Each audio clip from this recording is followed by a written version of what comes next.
Okay, this video is about the Timber Ridge cabin tent that I purchased online and set up for the first time this past weekend.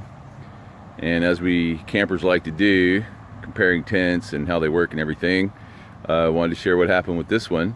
I think it's a good story because I was not actually here. I set the tent up for our base camp for our slap out band performance. And it was really for our bass player and his companion to stay in. So I wasn't here, I was in my cabin. But I got this tent because I really like the design on it. I thought it looked cool with the faux log and stone design. Also it has a nice screened in part here, sort of a front porchy area. Now I've already taken the fly off because it's drying, and I'll show you another part of it. But there was a big rainstorm last night and everything was working great. We were all in here sitting around, it was all cool. And then on the overnight a lot more rain came, and what the occupants didn't think to do was to get up and make sure to kind of push the water out of the fly, because it started to weigh heavily on the structure of the tent, since there's this pole structure that goes up that holds the thing up. And so where the tent failed, and I think it's a good lesson when you are a camper, if you're an experienced camper or Army veteran like myself, you know to watch your tent on the overnight. But since they didn't, what happened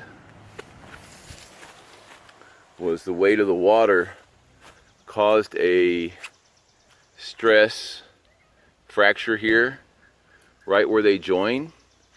And that went on down to this point and broke the little hook off of where it joins up with the corner. Now that'll be easy enough to fix because I'll just get another hook. So that's what happened with the Timber Ridge cabin tent. Really like it overall. Had I been camping in it, I don't think that stress fracture would have happened. But you know, sometimes it's good to see what'll happen when people who are not super used to camping use a piece of equipment. But other than that, we had an excellent show, a great time here at Hanging Rock Float Camp on the Illinois River, here north of Tahlequah, Oklahoma. Okay, we're gonna go with part 2 of this video about the cabin tent that I got and set up over the weekend, and let a couple friends camp in. They went to sleep, the rain was heavy, and what happened was this part of the frame got stressed.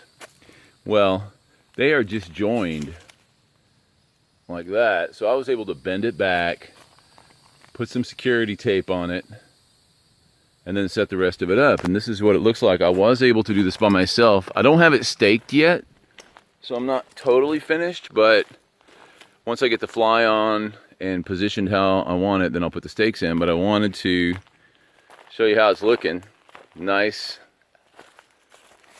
little external porch area here, screened in area, and then plenty of space in here.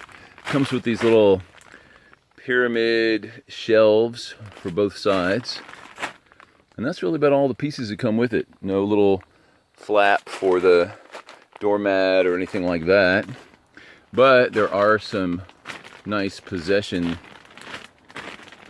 holders up here.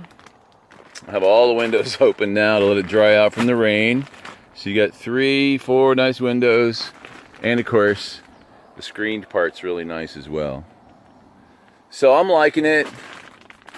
We'll leave it set up for a while. That's the story with this tent. Maybe I'll get one more shot at the end with the fly on it, which I have to put on next. Okay, final setup of the Timber Ridge cabin tent. We're gonna leave it here for the rest of the summer and see how it holds up. And it's doing pretty well. This is a hill, so it's a heavy tent, so it was sagging a little bit toward the downhill area, so I took some of the strings for the canopy and tied them off to a couple trees. But it's looking pretty good. So overall worth it. All I did was replace the little slit with some duct tape inside and out for now. and then I tied that off just to kind of keep it solid. So there we go. Glad to be out here. Glad to have this set up this way. All right, everybody, happy times.